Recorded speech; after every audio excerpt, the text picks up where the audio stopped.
शेवटचं अध्यक्षीय भाषण श्री आदलिंग सर यांना विनंती करतो की या ठिकाणी आपलं अध्यक्षीय मनोगत व्यक्त करावं.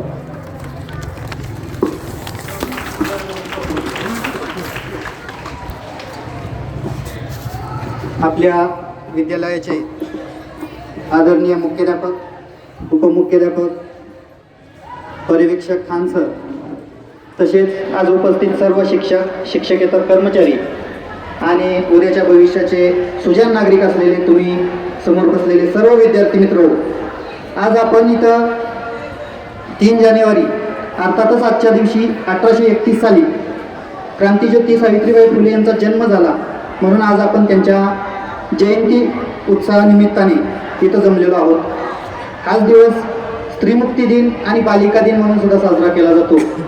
कारण वर्षानुवर्षे इतिहासामध्ये पिचलेल्या, खचलेल्या किंवा महिलांना फक्त चूल आणि मूल एवढंच काम होतं, आणि या चूल आणि मूल या अशा अनिष्ट रूढी परंपरांमधून क्रांतिज्योती सावित्रीबाई फुले यांनी महिलांना मुक्त केलेला आहे, म्हणून आज स्त्री मुक्ती दिन साजरा केला जातो. पहा, प्रथमतः त्यांच्या स्मृतींना वंदन करतो आणि आज एवढ्या महान व्यक्तिमत्वाच्या जयंतीच्या कार्यक्रमाच्या, पवित्र कार्यक्रमाच्या निमित्ताने मला अध्यक्षस्थान बसवण्याची जी संधी उपलब्ध करून दिली त्याबद्दल मी सर्वांचे आभार मानतो.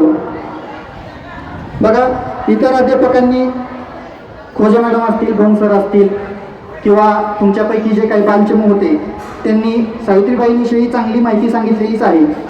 पण खऱ्या अर्थाने बघा, एक मनाला प्रश्न विचारून बघा की सावित्रीबाई कोण होत्या? सांगता येईल का कोणाला याचं उत्तर एका वाक्यात? एवढी भाषणं आज इथं झालेली आहेत, एवढा कार्यक्रम झालेला आहे छान, एवढी माहिती आपण ऐकली, यापैकी कोणाला सांगता येईल का तुमच्यापैकी की खरंच सावित्रीबाई कोण होत्या? नाही सांगता येणार. कारण सावित्रीबाई फुले आणि महात्मा ज्योतिबा फुले यांचं कार्यकर्तृत्व एवढं महान आहे की ती एका वाक्यात सांगण्यासारखंच नाही आहे. किंवा त्यांच्याविषयी जर पूर्ण माहिती सांगायची म्हटलं तर पूर्ण दिवस जरी बोललं तरी वेळ पुरणार नाही. माहीत आहे, ऊन खूप झाला आहे विद्यार्थी मित्र हो, परंतु आपण अनेक थोर महापुरुषांचे कार्यक्रम, जयंती, पुण्यतिथी, उत्सव साजरे करत असतो. कारण की त्यांच्या कार्यातून काहीतरी आपण आदर्श घेतला पाहिजे, आदर्श होत असं त्यांचं कार्य असतं म्हणून. परंतु आज आदर्श सोडाच, काय म्हणतोय मी, आज आदर्श सोडाच, परंतु ज्यांच्यामुळे आज आपण इथं बसलेलो आहोत, कारण त्यांनी मुलींची पहिली शाळा काढली आणि तिथून पुढे मुली शिकू लागल्या. आता तुमच्यापैकी बसलेले मुलं म्हणतील, बघा, मुलींची पहिली शाळा काढली आणि मुली शिकू लागल्या म्हणून मुलींनी इथं बसणं विपरीत आहे, परंतु आमचं काय? परंतु हे लक्षात ठेवा, तुमच्या सर्वांच्या ज्या माता भगिनी आहेत, आई आहेत, त्या सुद्धा काही प्रमाणात शाळा शिकलेल्या आहेत की नाही? हो की नाही? मोठ्याने सांगायचं आहे. Very good. आणि मग ते शाळा शिकलेले आहेत म्हणूनच त्यांच्या मनामध्ये तुम्हाला शिक्षण देण्याचा विचार आला. जर त्या शाळा शिकल्या नसतील तर कदाचित तुम्ही सुद्धा इथे आज बसलेला नसता. त्यामुळं आपण सर्वजण ज्यांच्यामुळे बसलेलो आहोत त्यांच्याविषयीचं कार्यकर्तृत्व, त्यांच्या कार्यकर्तृत्वाविषयीची माहिती ऐकणं हीच खऱ्या अर्थाने त्यांना आदरांजली असेल किंवा कृतज्ञता व्यक्त केली जाईल याच्या माध्यमातून. बघा, आज आपण एक, भोंग सरांनी सांगितलंच तुम्हाला, आज एक आपण कार्यक्रम, या कार्यक्रमाच्या निमित्ताने एक उपक्रम घेतोय. सर्वांनी इकडे लक्ष द्यायचंय. एक आपण उपक्रम घेतो या कार्यक्रमाच्या निमित्ताने. काय उपक्रम आहे तो? जो तुमच्यापैकी विद्यार्थी किंवा विद्यार्थिनी इथं मला बोलताना दिसेल, आपापसात चुळबुळ करताना दिसेल, त्याला आपण पुढे बोलवणार आहे आणि एखादा प्रश्न विचारणार आहे किंवा भाषण करायला सांगणार आहे. आणि मग ते नाही सांगता आलं तर त्याच्या माध्यमातून त्याला शिक्षा केली जाईल किंवा त्याचा अपमान केला जाईल. त्यासाठी सर्वांनी व्यवस्थित बसायचं आहे, बैठे बैठे सावधान. बघा, अतिशय थोडक्यात संक्षिप्त स्वरूपात मी त्यांच्याविषयी माहिती सांगणार आहे. आणि जर तुमची चुळबुळ वाढली, जर तुमचा गोंधळ वाढला तर मात्र 2 तास तरी मी काय भाषण संपवणार नाही. याकडे सर्वांनी लक्ष द्यायचंय. बघा, तुम्हाला एक प्रश्न विचारतो की चंद्रावरती पहिलं पाऊल कोणी ठेवलं? बघा, सर्वांच्या हातावरती झालेत. व्हेरी गुड, छान. आता दुसरा प्रश्न, दुसरं पाऊल कोणी ठेवलं? आता कोणाचाच हात वरती नाही. का बरं? तिसरं पाऊल कोणी ठेवलं? ठीक आहे, दुसरं पाऊल अपोलो यांनी ठेवलं. तिसरं पाऊल, तिसऱ्या वेळेस चंद्रावरती कोण गेलं? आत्ता बघूयात. कोणाचाच हात वरती नाही. का बरं? पहिलं कर्तृत्व, पहिलं काम ज्याने केलं ते आपल्याला लगेच लक्षात राहतं, परंतु दुसऱ्या वेळेस तिसऱ्या वेळेस ज्यांनी काम केलं त्यांना मात्र आपण लक्षात ठेवत नाही. असंच आहे विद्यार्थी मित्र. उगवत्या सूर्याला समाज नतमस्तक होत असतो, सलाम करत असतो आणि मावळत्या सूर्याला लक्ष देत नाही, परंतु मावळणारा सूर्य ही कधीतरी उगवलेला असतो. बघा, फार वर्षापासून एक अशी समजूत होती की 1 मैल अंतर, 1 मैल म्हणजे साधारणपणे 1 किलोमीटर माहीत आहे सर्वांना. 1 मैल अंतर हे 4 मिनिटाच्या आत, 4 मिनिटाच्या कमी वेळेत कुठलाच व्यक्ती धावू शकत नाही. शारीरिक क्षमतेने कुठलाच व्यक्ती 4 मिनिटाच्या आत 1 किलोमीटर अंतर धावू शकत नाही, अशी बऱ्याच वर्षांपासून एक धारणा होती. परंतु साधारणपणे 1954 मध्ये रॉजर बॅनिस्टर याने 3 मिनिट आणि 59 सेकंदामध्ये 4 मिनिट अंतर धावून पार केलं. आणि तेव्हापासून जगासमोर एक आदर्श झाला की यस, कोणताही एक व्यक्ती, कोणताही माणूस, कोणताही एखादा खेळाडू, धावपटू 4 मिनिटाच्या कमी वेळामध्ये 1 किलोमीटर अंतर धावू शकतो. त्याचबरोबर बघा, 29,029 फूट सर्वात जास्त उंच असलेला आपला 29,029 फूट अंतर असणारा एव्हरेस्ट शिखर, एव्हरेस्ट पर्वत, सगळ्यात उंच असणारा एव्हरेस्ट पर्वत हा तिथं कोणीही व्यक्ती पोहोचू शकत नाही. प्रचंड थंड आणि ऑक्सिजनची कमतरता असल्यामुळे कोणीच व्यक्ती पोहोचू शकत नाही. असं एक उदाहरण आपल्या समाजासमोर बऱ्याच वर्षांपासून चालत आलेलं होतं.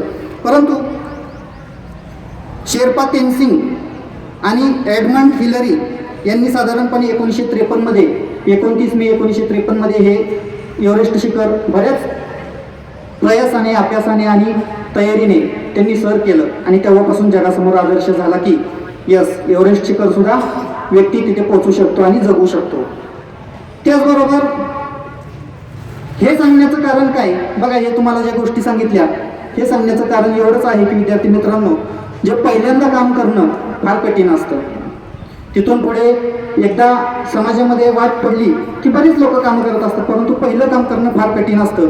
आणि महात्मा ज्योतिराव फुले आणि क्रांतीज्योती सावित्री फुले यांनी सुद्धा समाजामध्ये समाजसेवेचं ही असंच काम पहिल्यांदा पायंडा पाडून 150 वर्षापूर्वी अनेक अनिष्ट रूढी, प्रथा, परंपरा याला छेद देऊन चांगलं समाजकार्याचं काम त्यांनी त्यावेळेस केलेलं आहे.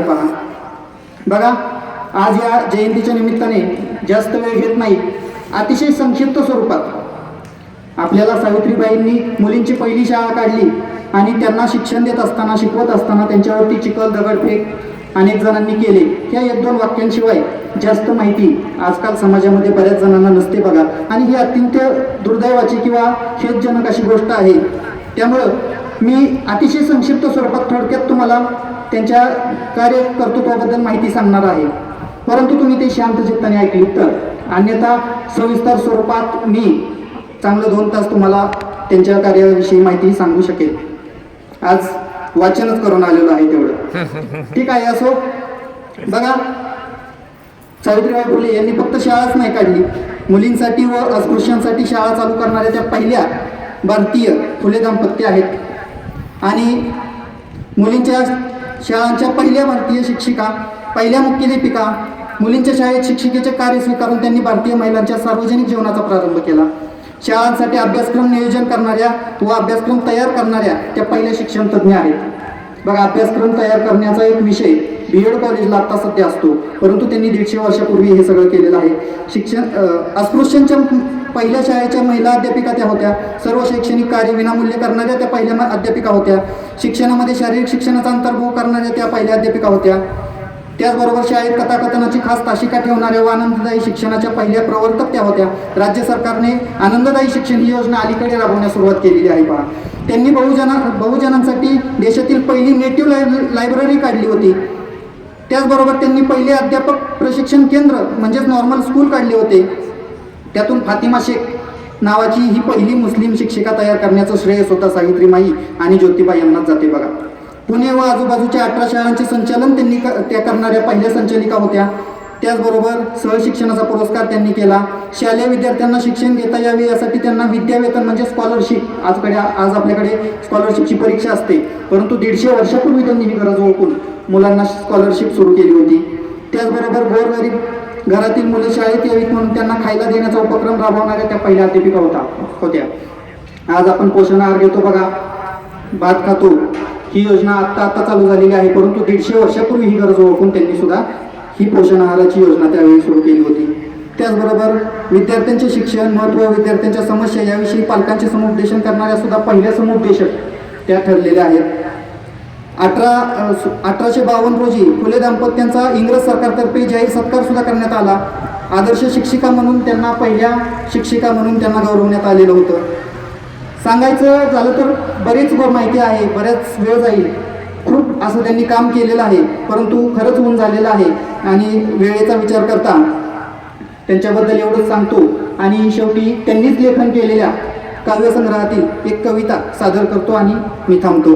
बघा, ज्ञान नाही विद्या नाही ते घेण्याची गोडी नाही, ज्ञान नाही विद्या नाही ते घेण्याची गोडी नाही, बुद्धी असूनही चालत नाही तयास मानव म्हणावे का. ज्योतिष रम सामुद्रिक ही स्वर्ग नरकाच्या कल्पना ही, पशुत नाही त्या जो पाही त्यास मानव म्हणावे का.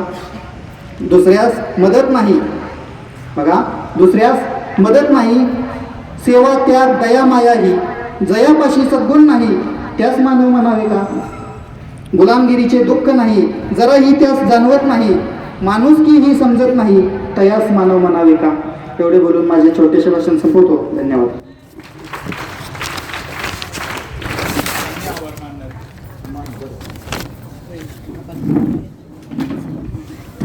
विद्यार्थी मित्रांनो, आज या 193व्या जयंतीनिमित्त आपण सावित्रीबाई फुलेंच्या जयंतीनिमित्त एकत्र आलो होतो.